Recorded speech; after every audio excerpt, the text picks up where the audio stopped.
Hello, ladies and gentlemen. Welcome back to the channel. I hope your day and your week have been going very well so far. College football week 7 is officially upon us. We have an incredible slate here for week 7. And as always, guys, I've got some really great picks to go ahead and share with you. But first, as always, people, please make sure to go ahead and hit the subscribe button, hit that like button, and drop a comment down below. It helps the channel grow, and it really does mean a ton to us. With a new day and a new week of college football comes some new opportunities to go ahead and make some money. We have another big slate here. Not as many as last week. We actually did dial it back by one pick. We have 19 picks to share with you guys in this week's college football slate.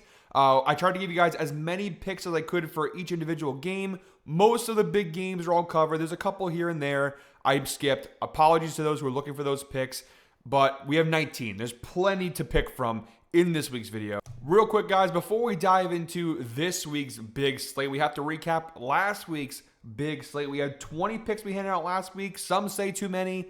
I probably would agree with you guys, but again, trying to give you guys enough value, giving you looks on so many different games to go ahead and bet on. Last week, we didn't do terrible. We could have done better. We had a very strong start out the gate. The Friday night games and then the 12 p.m. window on Saturday, we crushed it. We had a crazy start. I thought we were going to go like 15-5 at some point. And then the 3:30/4 o'clock slate happened, and you see a pile of losses there in some of these bigger games.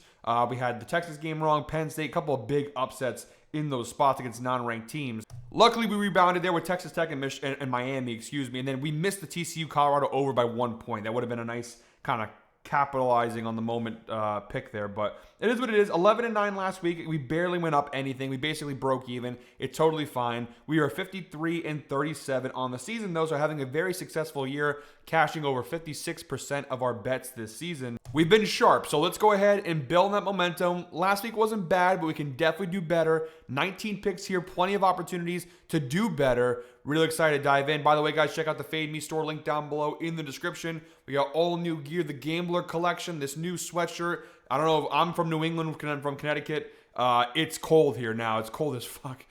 We had like a freeze last night. Didn't have the heat on. Woke up shivering.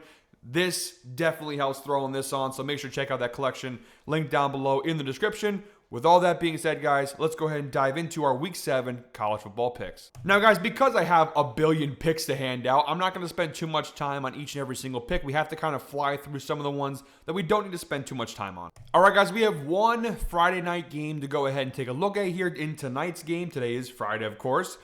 We have Rutgers at Washington, little Big Ten showdown. Still weird to call that a Big Ten showdown. 9 p.m. kickoff tonight. I'm going with the first half spread here. Rutgers plus 6.5. Jumping on over to the outlier screen to go ahead and show you the odds and break down these plays here. I'm grabbing this from -100, basically even odds over on Novig.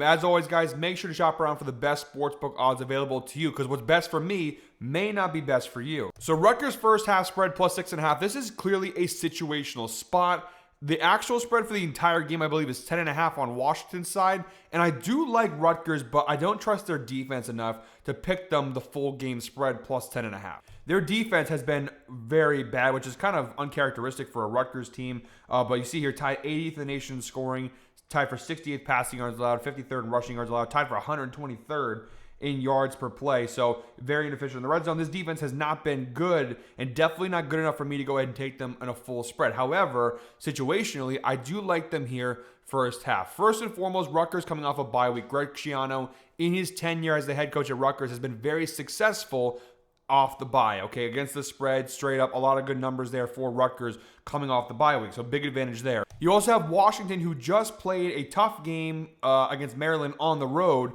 and this is one of the things with the conference realignment we're going to start seeing over the years is these kind of travel things affecting teams. Washington just had to travel across country to Maryland, now travel across country back to Washington and get to host a Rutgers team fresh off a bye, rested, and extra time to prep for this game. All this cross-country travel for these college kids, we'll see how that affects them. I mean, it's not easy, different time zones, long schedules, not easy. So we'll see how that affects it. This is one of the things with the conference realignment we're going to have to take a look at in coming years. A team like Washington playing the Big Ten, these are the downsides of it. Ultimately, I could see Washington getting off to a bit of a slow start in this game and then kind of finding their footing in the second half. Alternatively, you could go Washington's second half spread if you kind of agree with me on this thought process. But Rutgers has also been a very good first half team this year. They have literally covered this spread of plus 6.5 in every single game this season in the first half. And even go back to the last 10 games, 100%. They covered this in each of their last 10 first halves. And some pretty good teams on there. I mean, Illinois from last year, Kansas State from last year, Michigan State from last year. This year, you got teams like Iowa and Minnesota. I mean, no top of the line contenders there, but Rutgers in the first half, they come collect, they play competitively. Unfortunately, the second half is usually where things fall apart. This year in particular, their defense just kind of can't hold it. And then Washington here, minus 6.5 first half spread. Only 3 times in their last 10 games have they cashed that spread. And then in 2025 so far, you look here, just 2 of 5 games. So you have a team in the first half that has not really come out the strongest. And then again, based off the situational spot here, cross-country travel, going against a team coming off a bye week. I can see Rutgers coming out here very strong with their offense, which is pretty good. Greek guy at quarterback, by the way. Shout out. Yeah. And so I really like the spot here for Rutgers first half, plus 6.5. Again, the full spread's dangerous because of their defense, but first half, really good play. All right, guys, our second pick in today's video, another situational spot here. We have another Big Ten showdown as well. UCLA at Michigan State, 12 p.m. kickoff. Now moving on to Saturday, and I'm going with the Spartans here, minus 6.5 on the spread. I'm grabbing that for minus 137. Best odds available to me over on Novig. Again, shop around for the best sportsbook odds available to you. Again, a very big situational spot. UCLA obviously coming off of the biggest win this program has had in years over Penn State. Massive upset win last week. Very impressive performance. They now have to travel from California across country to Michigan, coming off the most emotional win they've had in years, the biggest win they've had in years, to take on a Michigan State team that's lost each of their last 2 games, but against quality opponents like USC and Nebraska. At the very least, Michigan State did cover the spread in both those games. They did lose them, but at least they were a covered team in those spots. I think that the market's going to way overvalue UCLA. Let's be honest, this team was 0-4 going into that Penn State game. Yes, an impressive win, but this is not a very good UCLA team defensively. They have been awful. And this the Michigan State offense is not great as well, but I do think the Michigan State in this spot can take advantage, especially their rushing offense against the putrid UCLA run defense. And on the flip side, I just don't see UCLA's offense being able to do much. I mean, this Michigan State defense is not all that good. This is not a very good Michigan State team, but they do play tough. And I think UCLA, this team ranks outside the top 100 in both offense and defensive scoring. A lot of bad metrics for UCLA. This is more about fading UCLA off that spot, having to travel down to Michigan. More than it is that I love Michigan State. I just think this UCLA team is very, very, very bad. And I think they're going to get a lot of public love this week. They probably shouldn't. Michigan State, I feel like, is a smart play. I don't love the spread being 6.5 points. I feel like it should be closer, but hey, I do think Michigan State is the slightly better team. And again, with all the situational stuff, I think they should go ahead and win and cover. All right, guys, next up, we got an ACC battle here. Pittsburgh on the road taking on Florida State, 12 p.m. kickoff on Saturday. Instead of picking a spread bet, which is a nightmare between these two teams, Florida State obviously lost each of the last 2 games. Although I do lean Florida State, I don't love the number there. So I'm going to take the over here at 56.5, which I'm grabbing best odds available to me, minus 122 over on Novig. Both of these teams have had really strong offenses this year. Defensively, there are some question marks.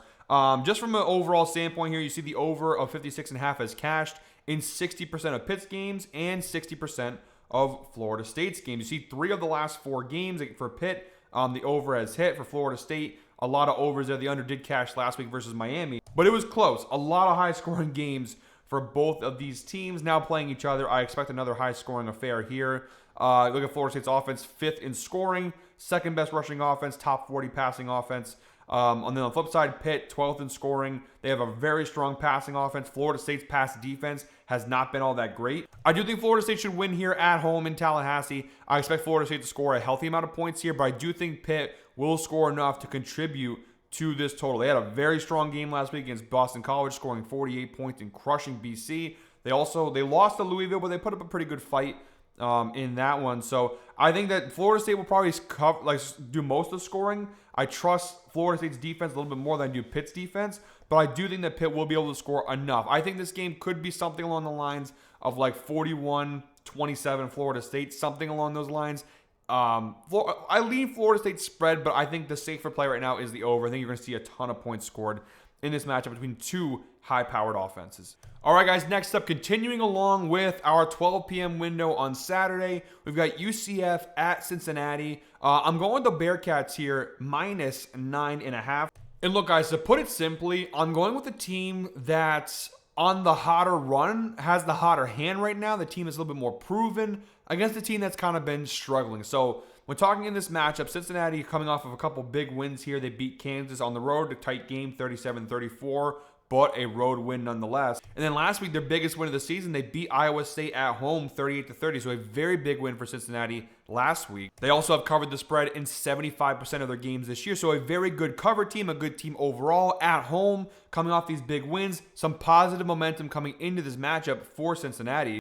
UCF, on the other hand, not so much. They played that same Kansas team that Cincinnati beat a couple weeks ago. They lost at home to Kansas 27-20. And then the week before that, they went on the road against a Kansas State team that has been very disappointing this year and got beaten pretty badly 34-20 in that matchup. Although UCF has been successful at this spread of plus 9.5, in general, they just have a 25% cover rate against the spread this year. So not very good numbers for UCF. Not a good cover team. Not a very good team in general against a Cincinnati team that's been covering the spread all year consistently and have been winning games consistently all year long. And from a matchup standpoint, a clear advantage for the Cincinnati offense against the UCF defense. You see the Bearcats top 30 in the nation in rushing yards per game.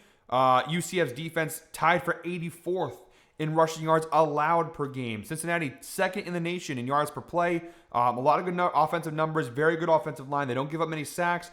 Well, it doesn't really matter because UCF's pass rush, not very good. So a clear advantage for Cincinnati's offense against UCF's defense. You go ahead and switch this around, and, there are some question marks with the Bearcats' defense for sure, but ultimately, I just don't know if UCF's offense is good enough to take full advantage of those weaknesses. I do think Cincinnati should be able to win here and win by a considerable margin. We also have the insights provided by Outlier that tell us that the UCF Knights are 1-4 against the spread in their last 5 games on the road. That only includes one game this year, which is the Kansas State game. But you see, even last year, they struggled on the road against teams that I would say are comparable in talent to Cincinnati. So I think it's a very good spot for the Bearcats here. Positive momentum at home. They should win and take care of business against this struggling UCF squad. All right, guys, next up, one of the 3 ranked-on-ranked matchups for this Week 7 college football slate. We have number 1 ranked Ohio State going on the road to take on number 17 ranked Illinois in a big-time Big Ten showdown. Now, I'm not going to spend too much time here because I have a separate video breaking down this matchup. Of course, we're talking about our Clash of the Titans video series.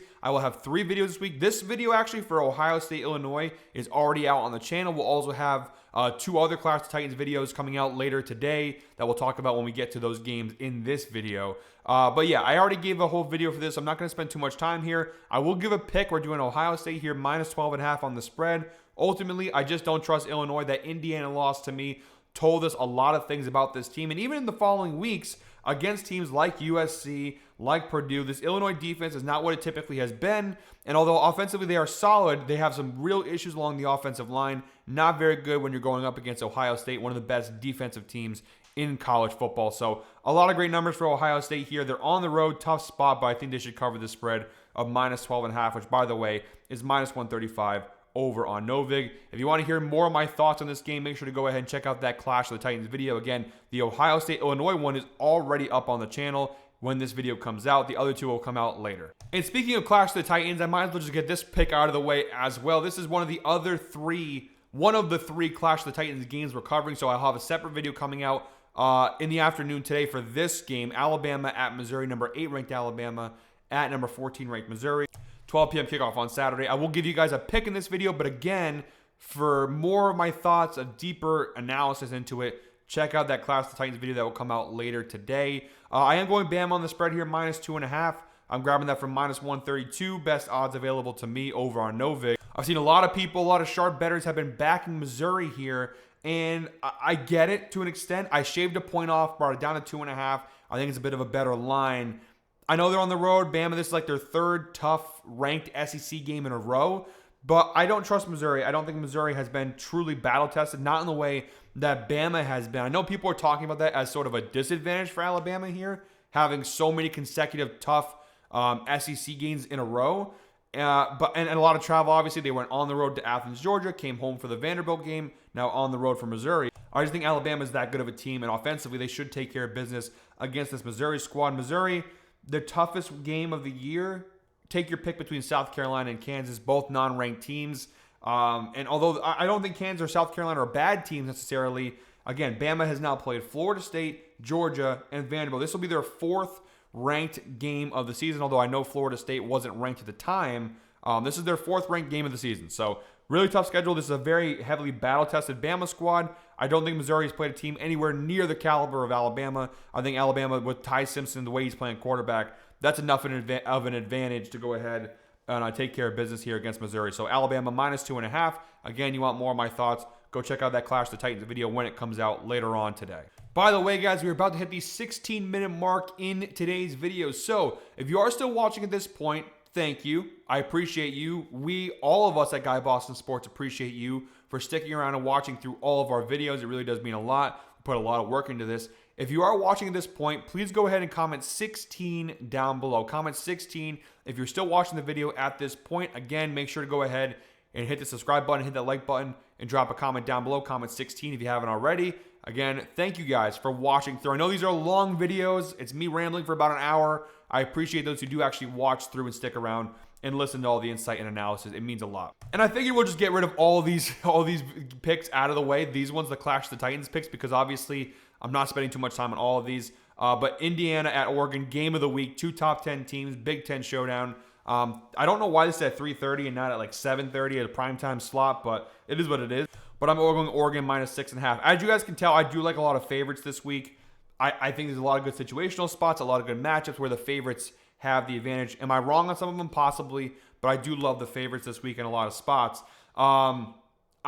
Indiana, I know they beat Illinois and they crushed Illinois, but Curt Cignetti, over the last year and a half, we've seen him struggle in these situational spots against top-ranked opponents. The Illinois game kind of being the outlier. Oregon is one of the top 3 teams in the nation. They're at Oregon too. Really tough spot. As good as Indiana is, and the Illinois win was impressive, Indiana, you look back to last year, struggled in these spots when they played top competition. I think they're going to struggle here against Oregon. This is a legit national championship contender in Oregon.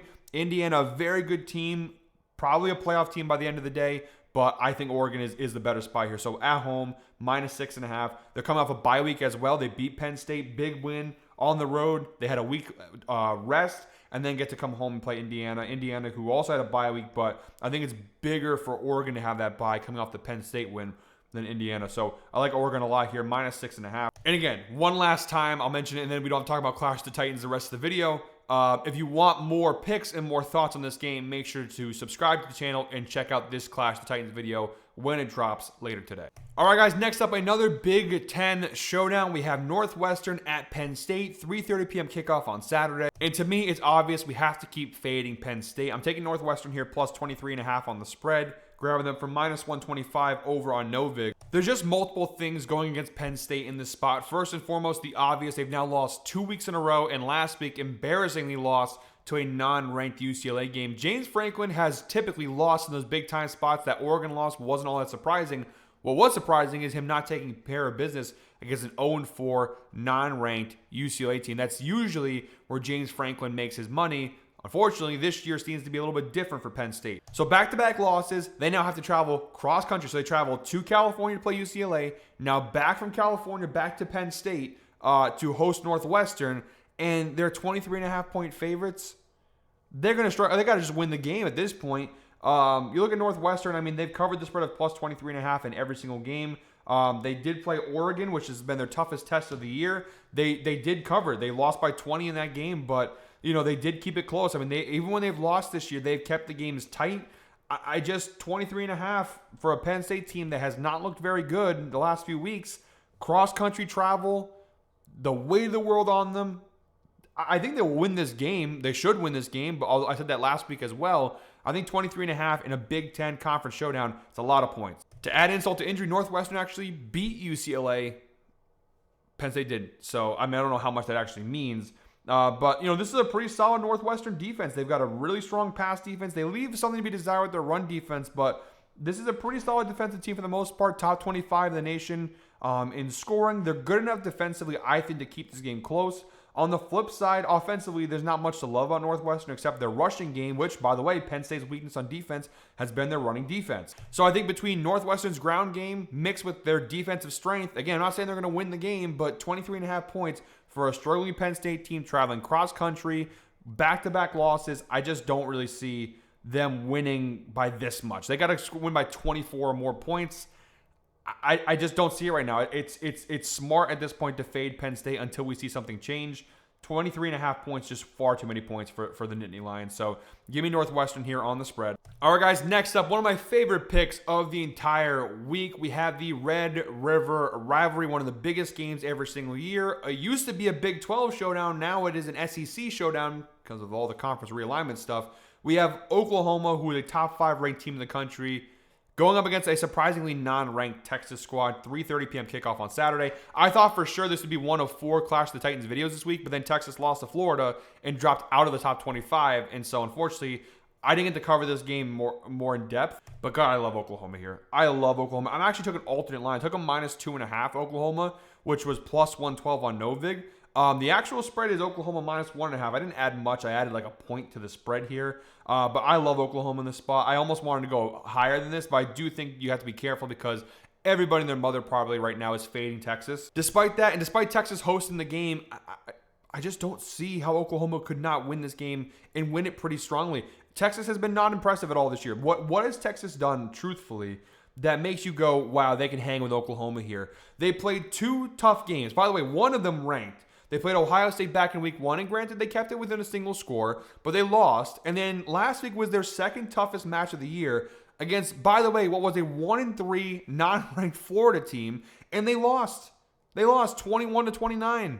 And then you look at their 3 wins this year: San Jose State, UTEP, Sam Houston. Those are all cupcake games. Those are games to build the resume, to add some wins to your record. Guess what? The only 2 times they've been challenged, and again, one of those 2 was against a 1-3 non-ranked Florida team, you got beat.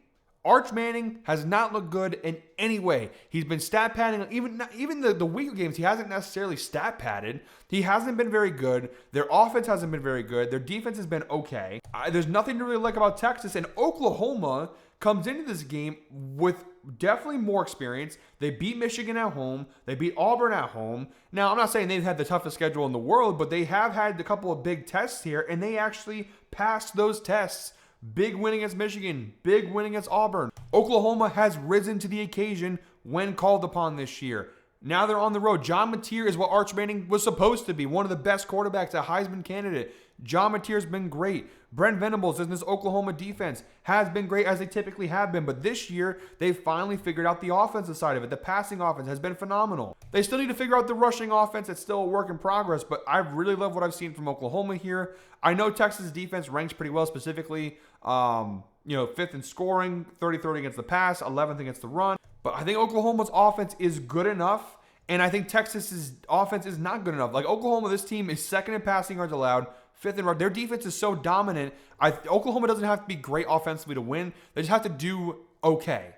They don't have to score a ton of points here. They don't have to go anything crazy. Obviously, not having a running game hurts a little bit here. But John Mateer has proven that he can go toe-to-toe with these top teams. I think Oklahoma wins this game by at least 3, if not more. With this matchup, Arch Manning hasn't been good against bad defenses or weaker defenses. Against one of the best defenses, if not maybe the best defense in the nation, I don't see this going well for Texas at all. I could be completely off, and watch Texas go ahead and pull the upset and kind of pull America back on the bandwagon. Also, a bit of a revenge spot. Last year, Texas crushed Oklahoma at Oklahoma 34-3. So definitely a bit of a revenge spot for Oklahoma here. Brent Venables, I don't think he's forgotten that game last year. He now comes in with still the strong defense he typically does, with a better offense and one of the best quarterbacks in college football so far this year. So I love Oklahoma here, -2.5, and for plus money, hell yeah, I'm taking that. All right, guys, next up, Big 12 battle. We've got Iowa State at Colorado, 3:30 p.m. kickoff on Saturday. And I know I've been very critical of Iowa State this year, but this is a spot where I can definitely back the Cyclones. I'm taking them here -2.5 on the road against Colorado. Iowa State -110 over on the spread on BetMGM, so pretty good value as well. If you've watched my college football videos, not just this year, but last year, there's a clear strategy to betting Colorado games. For example, when Colorado plays Wyoming, you bet Colorado. When they play Delaware, you bet Colorado. When they play TCU, you go against them. When they play a team like Iowa State, you go against them. Colorado, when they play a team lower on the FBS totem pole than them, they will take care of business and win, and Deion gets his style points. When they play good competition, once in a while, they'll put up a fight, like in the BYU game this year.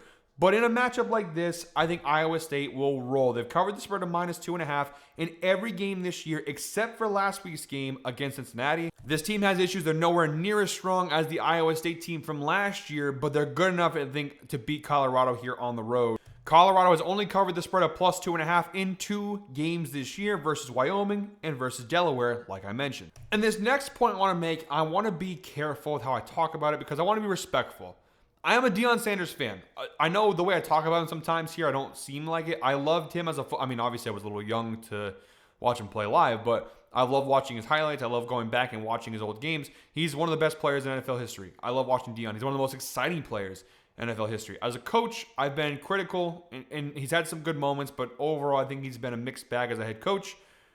The health concerns with him right now are, I think, a reason to fade Colorado. I think that he's got a lot of health issues. I hope he gets better. It sucks to see that he's had, like, I forget how many surgeries already. Like, somewhere in the ballpark of, like, 10 surgeries in the last couple of years. Like, he's had a ton of surgeries. Now he's got, like, blood clots that they just reported the other day. He's got more surgeries happening. There's just so many health issues with him right now. I wish for his own health that he would step away from football and kind of take care of himself. I get he loves the game. He's not leaving. I understand that. But I do think you have a head coach with a lot of health concerns. This is a Colorado team that is just not nearly as good as it was last year. And they weren't even that good last year to begin with. I can't back Colorado here. We're at home here. Maybe you get a little bit like the team gets up for Deion knowing that he's got some health issues, but I think Iowa State rolls here. I don't think this is a good this isn't a great Iowa State team, but I just don't trust Colorado in this spot. So Iowa State -2.5. Prayers to Deion Sanders. Hope he gets everything figured out with his health issues. Next up, guys, another Big 12 showdown. TCU at Kansas State, 3:30 p.m. kickoff on Saturday.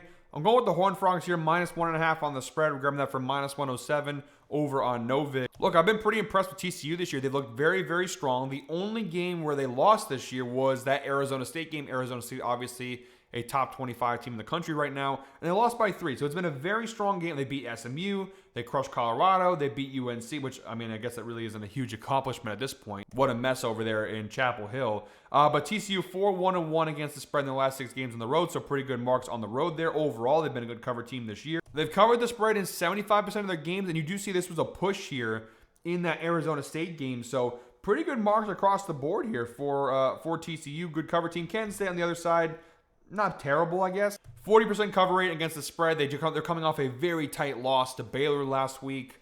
They did beat UCF, but they got beat by Arizona. They lost to Army at home. They lost to Iowa to kick off the year. Just hasn't been a very good season, for Kansas State. Ultimately, I'm backing the better team here. Kansas State's defense just has not been good enough. And TCU offensively, top 30 scoring team in the nation. Very strong passing attack. I don't think Kansas State's defense will be able to keep up.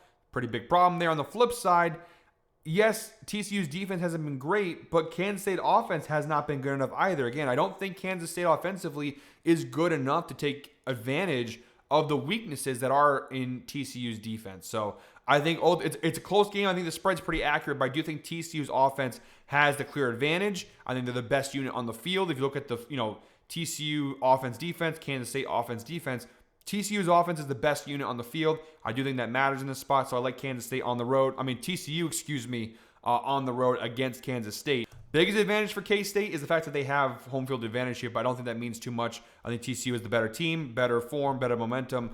Give me TCU here, -1.5 on the road. All right, guys, next up, continuing on with the 3:30 window on Saturday, we're going with my Notre Dame Fighting Irish. Team total over 38.5 points against NC State. Now, I know last week I took Notre Dame's team total over, and they didn't cash it. They had just 28 points last week in that win over Boise. However, I do think this week's matchup against NC State a little bit of a better spot than last week's was against Boise. Notre Dame over 38.5. We're grabbing it for -135 over on DraftKings. They have cashed this in 3 of 5 games this year, averaging 40.8 points per game this season. And just look, the way Notre Dame's offense has been playing since really, honestly, the Miami game. I know they didn't score a ton of points versus Boise last week, but they have been on a really good run. Even in the A&M loss, the offense looked very strong.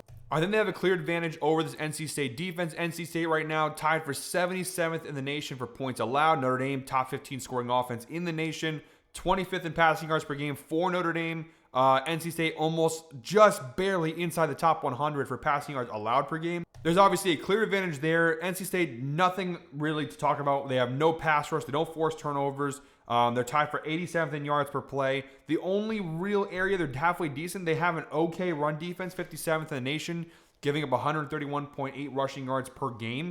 That's about it. I mean, Notre Dame's offense has clear advantages here. Look down below. I mean, only one team has cashed this over against them, which is Duke, who had 45 points in that one. The other games, but they also haven't, like, none of these other offenses come close to Notre Dame's. Virginia Tech, Wake Forest, Virginia would be the only other one, I guess, that'd be comparable, I guess. If we're just talking team total overs, 3 of the 5 teams they face cashed their line. So not bad in that regard. So I think overall, I think Notre Dame's offense should be able to score a healthy amount of points here. Again, they kind of need to not only win, but win with some style to get back in the playoff picture. Although because of teams like Texas and Penn State, they've definitely helped Notre Dame kind of climb back up. They're now ranked number 16 in the country at time of recording. But I think Notre Dame should score a lot of points against an NC State team that when they have been tested, this defense has folded. All right, guys, we still have 7 more picks to go in this video. Hang in tight. We're almost there, more than halfway done. But real quick, before we continue on, with our final 7 picks, I do want to go ahead and talk to you guys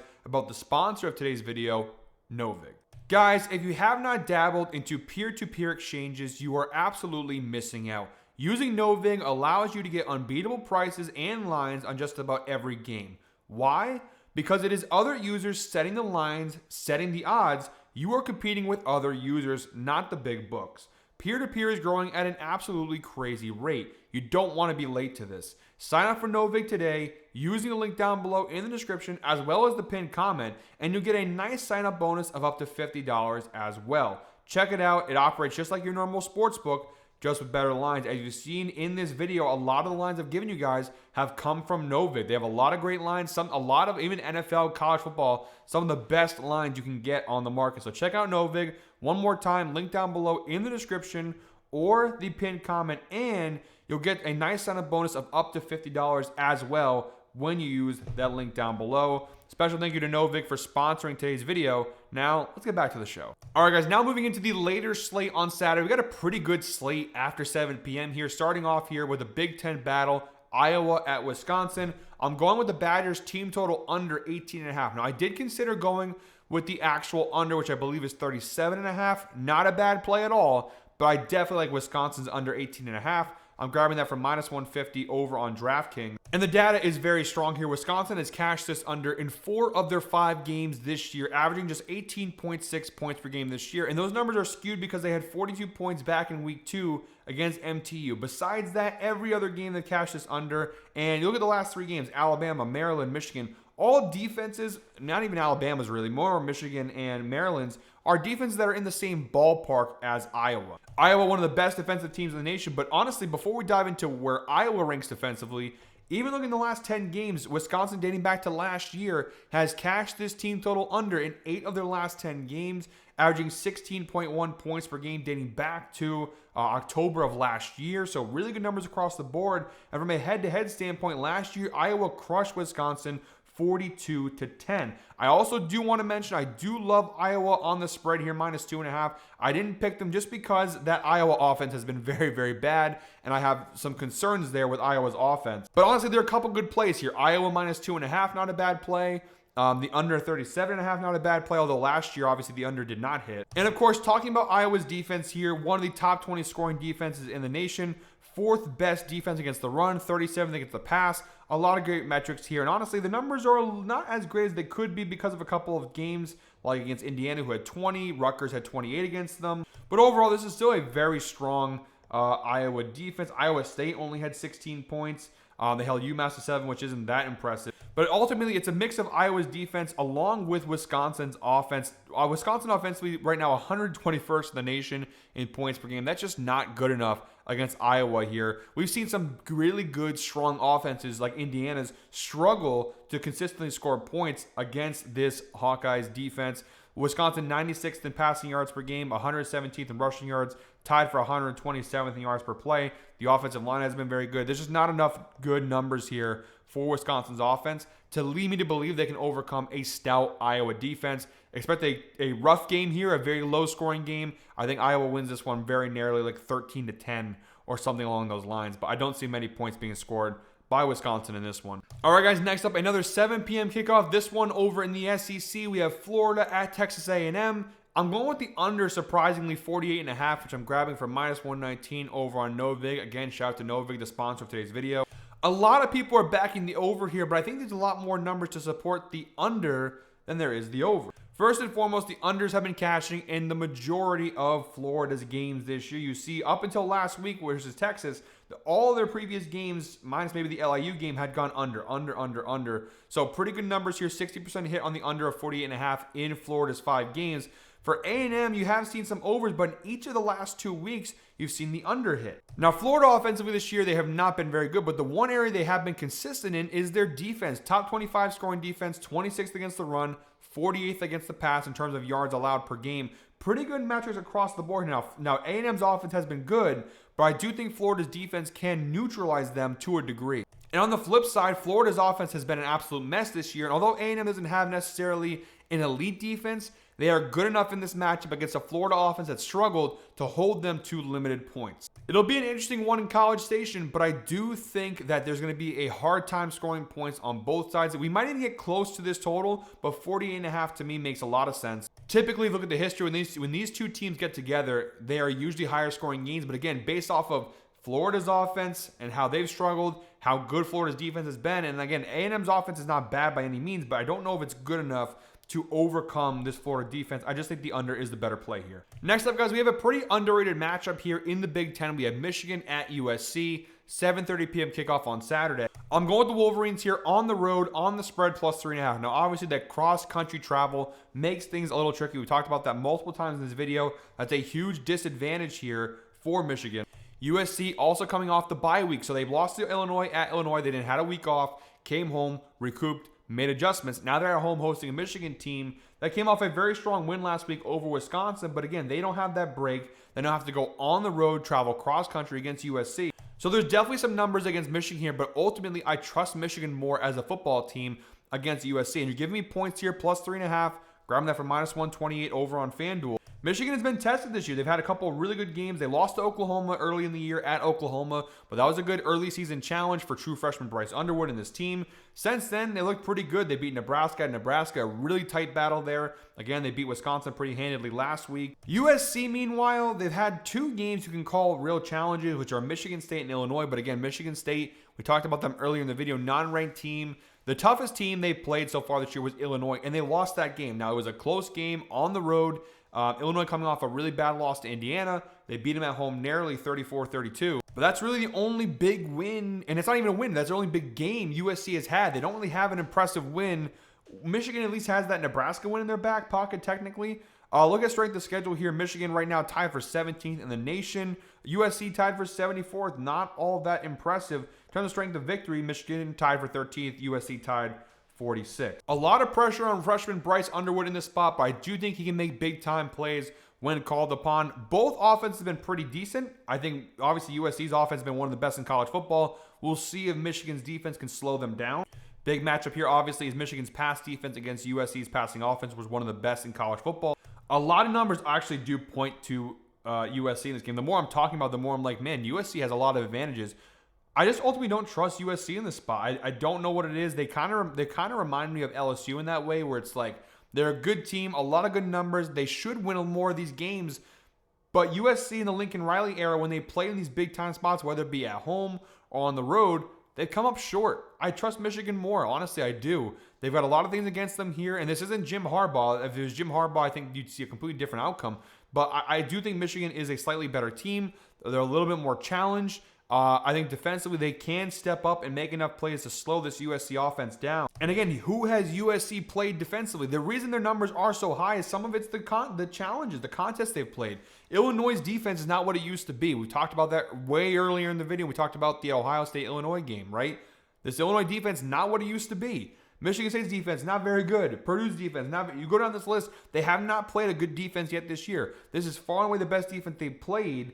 I do think Michigan will take advantage of that. I think some of the numbers for USC are skewed due to competition. This is the toughest game they played all year. I think Michigan should go ahead and take care of business on the road. I actually like Michigan money line as well. But you give me plus 3.5. Even if USC wins this game, do you really think they're going to win it by that much? I don't think so. So USC plus Michigan, plus 3.5. That's the play in this one. All right, guys. Next up, SEC showdown. Georgia at Auburn. 7:30 p.m. kickoff on Saturday. I'm going with the over here, 45.5, which I'm grabbing for minus 117. Best odds available to me over on Novid. To put it simply, both very good offenses. Georgia's offense right now, I guess like you can't really say very good, but a high potential offense you can say with Gunnar Stockton and company. Top 50 scoring team in the nation, really good running team. On the flip side, Auburn obviously a very strong. The more I look at it, actually, saying strong is a bit far-fetched, I guess. Look, guys, the numbers may not show it, but we do know both these teams are capable of putting up big-time scores. And really what I'm banking on here is both defenses have some inefficiencies and that both offenses can attack those inefficiencies. I look at games like Georgia-Tennessee, where it was 44-41. You could see something in that ballpark. Even, Alabama, Kentucky, Alabama, Georgia just barely missed that total, 45.5. It finished at 45. Gunnar Stockton versus Jackson Arnold. I think you could see a healthy amount of points scored. Georgia's defense is not what it used to be. 87th in passing yards. I know they do have a good run defense here, but their pass rush hasn't been very good. They don't force a ton of turnovers. Auburn's offense a little inconsistent at times, but I do think they're capable of scoring points. On the flip side here, Georgia's offense with Gunnar Stockton, they showed it, especially in the Tennessee game, they can definitely score. Now, the big area they have to be concerned with is their rushing offense against Auburn's run defense. But Auburn's pass defense not very good. Gunnar Stockton should go ahead and take advantage of that. And on the flip side, Georgia's passing defense not very good. So both pass defenses are pretty weak. They both have pretty decent quarterbacks. I just think you're going to see, and again, the line's 45.5. You don't need to see a ton of points. 27-24, which is a very real outcome for this game. Cashes the over. I just don't trust either defense in this spot, but I do like the offenses for the most part. I know the numbers don't look great, and honestly, the more you look at it, look at the unders in the Auburn game. Pretty low, but to be fair, Oklahoma, A&M, you've seen some tougher teams on there, so I don't know. The more I'm looking at this one, maybe I don't go a full unit on this. I was way more confident in it when I was doing the research. I still like it. I still lean over here, but definitely maybe be cautious with this one. Let's see the last time they played. I know it looks like I'm totally unprepared here, and I apologize, but the over didn't hit last time, 44, just missed it. Yeah, I'm probably going to downgrade this to maybe like 3/4 or a half unit play. I do apologize for that. I don't know in the research how I missed some of these numbers. I still like the over, just maybe not as much as I did when I started hitting record. So I do apologize for that. First time that's really happened to me, where I was like, Jesus, what happened here? What did I miss at first? I still, my point remains the same. I still lean over here because I think both quarterbacks, Gunnar Stockton and Jackson Arnold, have the potential to have big games, and both these pass defenses are very weak. Both teams have really good weapons on both sides of the wide receiver, so I still like, you know what? Fuck it. We're gonna, in the words of the infamous Lee Corso, or famous Lee Corso, I should say. Fuck it. We're gonna go with the over here, 45.5, full unit. I'm telling you guys, these long videos, they get to you after a while. Next up, we have South Carolina at LSU. Just a few picks left to close out the video. 7:45 p.m. kickoff on Saturday. I'm going with the Gamecocks here, plus 10.5 on the spread. Grabbing that for minus 135 over on ESPN Bet. South Carolina's a team that's starting to trend in the right direction. They had a bit of a slow start to the year. Obviously, the Vanderbilt loss, they've actually lost 2 of their last 3. But they had a tough schedule. They played ranked Vandy, ranked Missouri, non-ranked Kentucky, but they actually won that game. You've seen Lenore Sellers starting to get more in rhythm. You've seen the team get better. LSU, on the other hand, really let us all down. Now, they are coming off a bye week. They're at home. Both teams actually are coming off bye weeks, but LSU obviously home field advantage in Death Valley. Actually be in Death Valley in 2 weeks. Really looking forward to that versus A&M. But yeah, I don't know. The Ole Miss loss really still is hitting. Obviously, I had LSU in that game, so that hurts even more. But you look back now at LSU's wins, they beat Florida and they beat Clemson. Everyone was going crazy that they won those games, but Florida's 2-3, Clemson's 2-3. How much can you really take off of those wins? Those are 2 struggling teams. I know Florida just beat Texas, and now obviously everyone's kind of back on Florida a little bit. But I don't know. It just kind of feels like LSU missed it again in a big-time spot. They blew it. South Carolina kind of trending in a better direction going into the bye week and now coming out the bye week. They played Missouri tough. They beat Kentucky at home. Again, I'm not picking South Carolina to win the game. I'm just picking them to cover 10.5 points. I think South Carolina defensively can kind of slow down LSU offensively. LSU's offense really, the passing game's been fine, but it's not as good as it should be. And defensively, LSU's been very, very good, but we'll see how that defense holds up against Lenore Sellers, who is playing better of late. You also have the insights provided by Outlier. South Carolina are 4-1 against the spread in their last 5 games versus top 25 scoring defenses. So I think this game will just be closer than the spread suggests. It's 10.5 points. As long as South Carolina loses by no more than 10, they should go ahead and cover the spread. And looking at LSU when playing sort of the better competition, right? They have covered the spread of 10.5 twice versus Louisiana Tech and then versus Sella. And I don't even really know off the top of my head what that program is. Southeastern Louisiana, maybe? I'm not really sure. But Ole Miss, Florida, and Clemson, who are all either very good teams or, in the case of Florida and Clemson this year, not so good. But all of the sort of tough games, the big boy games, even when they have won, they haven't covered the spread of 10.5 points. South Carolina is definitely in that same ballpark as Florida, as Clemson, as Ole Miss. And so I don't think 10.5 points is reasonable here. I think LSU will win, but not by more than 10 points. All right, guys, let's wrap things up here. 2 more picks to go here. We got BYU at Arizona, 8 p.m. kickoff on Saturday. I'm going with the Arizona Wildcats on the money line plus 114 over on Novig. BYU, I don't know what to make of them. I know BYU, they're undefeated 5-0 coming into this game. They're 6-1 in their last 7 games. They wrote a lot of good numbers backing BYU, but I'm not really impressed by the West Virginia game last week was their most impressive win. But even in that game, West Virginia, they've been trending in the wrong direction. They beat Colorado, great. They barely beat Colorado. They beat ECU. They beat Stanford. They beat PR State. There's nothing about BYU's schedule that makes me believe they are a great team. And granted, Arizona hasn't had toughest schedule either. They beat Hawaii. They beat Iowa. They beat Kansas State. Oklahoma State. They lost pretty badly to Iowa State. I do think they are more battle tested, not by a country mile, but tied for 87th. In terms of strength of schedule, BYU 135th in terms of strength of schedule. Strength of victory, Arizona tied 66th. BYU has 5 wins. They're 5-0, and yet their strength of victory is 102nd in the nation. To tell you guys how they compile their strength of victory numbers, they take the record of the teams they played and put them together. Strength of victory, 310. That's not very good. They're beating up on bad teams. That's where that comes from. That number comes from. They're taking the records of all the teams they've beaten, putting them together and calculating the number. Strength of victory-wise, BYU, despite having 5 wins, which means they should naturally, if you have more wins, naturally you're going to be ranked higher because you've won more games. Strength of victory, again, 102nd in the nation despite winning 5 games.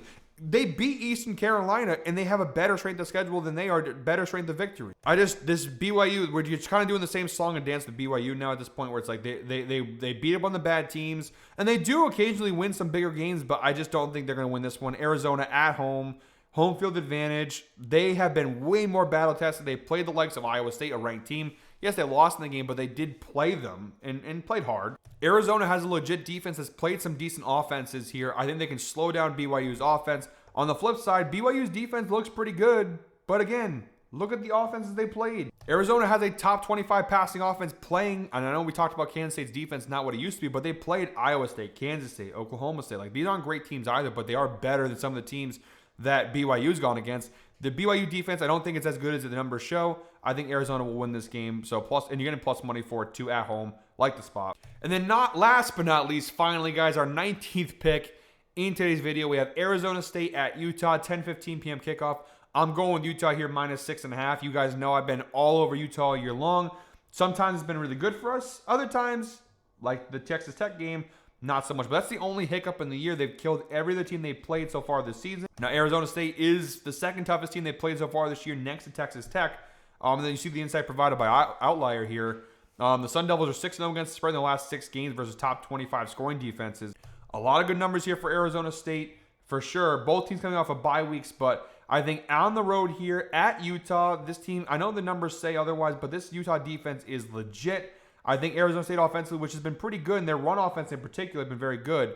I think they're going to have a bit of a hard time here. This Utah defense has been solid. That's the matchup to look at here. That Arizona State rushing offense versus Utah's rushing defense. That'll be the key for Arizona State in this one. But I do think Utah's defense is good enough here, and they have the home field advantage as well, obviously, coming off the bye week. The key matchup is going to be, can Devin Dampier and this Utah passing offense finally step up. They didn't do it in the Texas Tech game. I do think there's a clear advantage here. Arizona State's defense, 98th in the nation in passing yards allowed per game. If Devin Dampier in the passing office can get things going, they should be able to go ahead and take advantage of that mismatch there and score some points this one. Also, Utah, very strong offensive line, obviously, so he'll be protected. We'll see how it goes. I think with the home field advantage off the bye week, clear matchup there, a clear advantage for Utah's offense there. They should go ahead and win this game. And then honestly, like Arizona State, they've been great this year, but even in their games, like they beat TCU by 3. They had a push in that game. They beat Baylor by 3. Like they've a lot of close wins this year. They lost to Mississippi State early in the year, 24-20 on the road. You know, they have a couple big wins against weaker opponents, but in these games where they played tougher teams, they've been one-score games, very tight. But Utah, I think, is clearly the best team they played this year. It's not even really close. I mean, TCU would be the next best one, I guess, or maybe Baylor. I think Utah's better than both those teams. And so I do think on the road here at Utah, this is a Utah team that still has a chance to kind of save their year despite the Texas Tech loss. Off the bye at home, I expect a big game for Utah here. So Utah -6.5. That's my 19th and final pick in today's video. Whew, we did it, guys. These long videos, man. I love doing them for you guys, but my goodness. By the end of it, I'm beat. So, guys, thank you very much always for watching. One more time, please make sure to go ahead and hit the subscribe button, hit that like button, and drop a comment down below. Again, we'll have plenty of Clash of the Titans and additional college football content coming out on the channel over the next 24 hours. Make sure to go ahead and check all that out. Until next time, guys, thank you very much always for watching. Hit the subscribe button, hit that like button, drop a comment down below. We'll be back next week with some more college football picks. Until then, hope you're all winners. Let's go ahead and make some money, baby. Let's go.